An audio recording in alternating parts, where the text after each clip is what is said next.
Hey yo, we back. We got some more fake content. It's your boy Tacho, and we actually got something pretty incredible today. So we head over to the summoning tab, and look at this. An Ascended and Rearmed banner that's actually a legitimate Rearmed banner. I mean, this is what we've wanted for quite some time. Just like a Rearmed banner that's stacked to the brim with Rearmed heroes. There's only... How many Ascended heroes are on here? There's Ishtar, who's Ascended, and I believe Sed is also, right? Yeah, so there's only 2 Ascended heroes here. Everybody else is a Rearmed hero, and of course, that's what we've wanted since the beginning. This banner also has double rates and no pity breaks. So it's essentially a double special banner, except with a whole shitload of Rearmed heroes on here. So that's obviously very good. If we take a look at the color shares, we've got an insane red pool here. We have the Fallen Crom, accompanied also by the Arcane Ophelia. Ophelia's not like that crazy. I mean, she never really was, because she doesn't have any perf passives. But what was good about her, of course, is that she introduced Special Spiral 4, which was nuts at the time. It's been a little outdone by some of the other ways we have to cut DR now. But at the time, like Special Spiral 4 was the thing to go for. So that's pretty good. Arcane Eclipse also is just dead in the ditch after we got that red... Who was it? It was Valentine Selena, who had the red tome that has the melt damage effect at the start of combat. So, like, no matter what Arcane Eclipse tries to do outside of having the -1 special trigger, it's never going to be able to compete with that weapon. However, we've got Fallen Crom here, who is a really nice unit. So he's got Fate Unchanged, which allows him to just reposition and do another action afterwards. Pretty good for summoner duels and just, I guess, every mode, to be honest. Arcane Devourer is still one of the better arcane weapons as far as inheritance goes. We don't really have a sword that's too much better than this, so that's pretty good. He also has Attack and Speed Clash 4, he's got Speed and Defense Snag 4, and then Infantry Speed Tactic. You're going to have to give him some better stuff, to be honest. Like, Snag 4 is actually good. It's just that it's only good on units like this Crom, for example, that can use their assist and still be able to move again after that. You don't really want to waste your only action on the turn just going for a debuff like this. That's also why the Arcane Lucina is really good as well. So, there we go with Crom. I would say, like, some good stuff to give this guy is, like, Prime 4... Certainly you want to give him no quarters, so if you were able to get a Winter Dimitri somewhere, either in the Divine Code shops or the Hero Rises banner, like that would be a good unit to pass on to this guy here. Okay, then on the blue pool, we have the Arcane Ingrid, accompanied by Ascended Ishtar, who, I mean, she's got Life and Death 4, which does have value still, because of course... AoEs are the way of the future, apparently. Everyone's just running AoEs right now, so Life and Death 4 is still good. Ascended Ishtar herself, not so much. But Ingrid is really good, of course. She's still pretty good. Guard Bearing 4 is really juicy fodder for your flyer-type units. You can also give her a whole bunch of good flyer skills, like Rain Snap. You can give her Guidance 4, Soaring Guidance, so on and so forth. You can give her No Quarter as well. She can pass that along. So a lot of really good stuff you can give to this Ingrid. So she's one of the more valuable of the Arcane heroes, which is why it's unfortunate she had to be one of the 2 people color shared with an Ascended hero.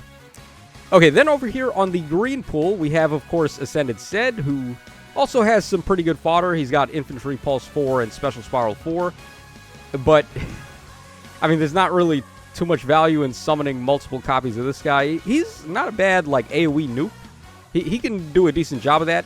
He's able to ramp pretty easily on his weapon effect, and he's getting a lot of stats. But, like, is this the guy that you want to go for, or would you rather not go for, like, Arcane Sonya instead, who's got great fodder as well, and she pretty much fills the same role as this guy, while being able to pass along fodder and go for a merge at the same time. It's just a little more valuable to go for a unit like that. And then we have also the original Infantry Arcane hero. She's been devalued quite a bit now that we have the Tana, or not Tana, the Attuned Sheeta, who we just recently got. That infantry unit can also be a fodder bank for infantry skills like Canto Control, and even though she has a unique B skill, you can still give her a lot of the infantry skills like Null C4 and physical null follow-up and tempo 4 and things like that. And of course, she does have a way better distant counter A slot than this unit over here. So a tuned Sheeta is just a better investment to go for in the long haul.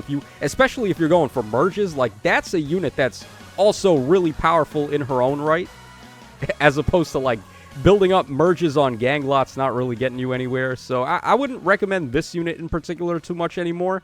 Also, her weapon has been completely outdone by Valentine Vigard's weapon, which also includes the melt damage at the start of combat. So, unfortunately, Ganglot is not quite as crazy as she used to be. And then our final color here, Colorless, is also just as good as red. So we have, of course, Rearmed Tana, who is a great unit. We've got Deadeye, we've got Guidance 4, the originator of that skill. Attack Speed Unity, which can still do some stuff. And Arcane Nastron has held up pretty decently. It's not like a terrible weapon by any means. Even though we've gotten so many other pretty good inheritable bows, this is still one of the decent ones you can go for. So, solid weapon. Of course, Guidance 4.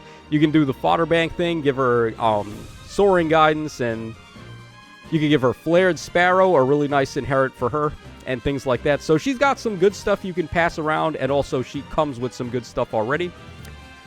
And then finally, on Colorless, we have this fallen... Should I call her a fallen Robin? I mean, is this a fallen hero? She wasn't on a fallen hero banner. How do we, like, differentiate this? The female Robins and the male Robins that are Grima, are they fallen, or do we just call them Grima? I don't know. It's kind of a strange area to talk about. But regardless, this unit is the only dragon and still the only armored arcane hero. So, of course, that means you can give them a bunch of... Or you can give this unit a bunch of exclusive skills, like Counter Roar is interesting for her. And we've started getting some nice armored skills now. We have Armored Flow, we've got Armored Blaze, we've got also the new Dragon exclusive special from Male Alir. What was that one called again? Hold on. Let me pull up Male Alir so I can get the name of that right. Alright, where is Alir? Yeah, I summoned on the... I'll show you my luck on the Sheeta banner in a second. I did like 14 pulls. I got 2 Sheetas in America, so I did pretty good over there. But, yeah, this guy, his new Dragon's Roar special, this is basically a better version of Armored Flow and Armored Beacon and Armored Blaze, because this one is not enemy range specific. It doesn't matter if the enemies have 1 range or 2 range on their weapon. You're still getting your non-pierceable DR. The only thing is you got to win a res check, but that shouldn't be that difficult for your Dragon-type units to do. They typically have good res. So that's a good skill to also give to this Robin, and also all the armored skills like Canny Fighter and...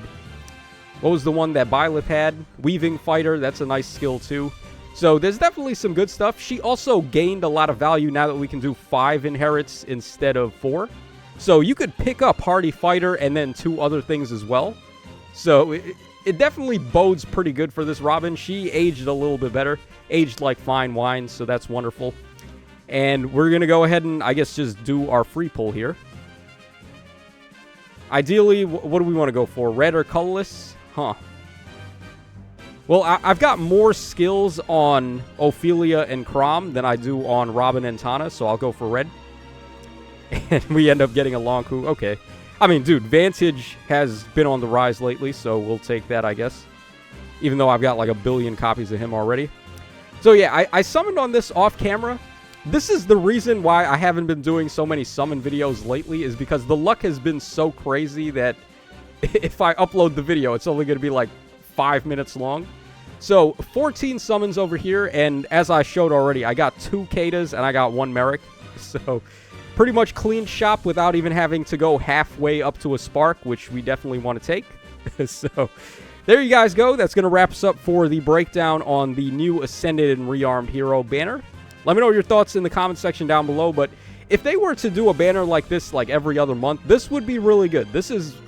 We need stuff like this available where we can just get these fodder banks easily and have an easier time building up our units. So that's all for this one. Hope you guys enjoyed it, and I'll catch y'all again on the flip side.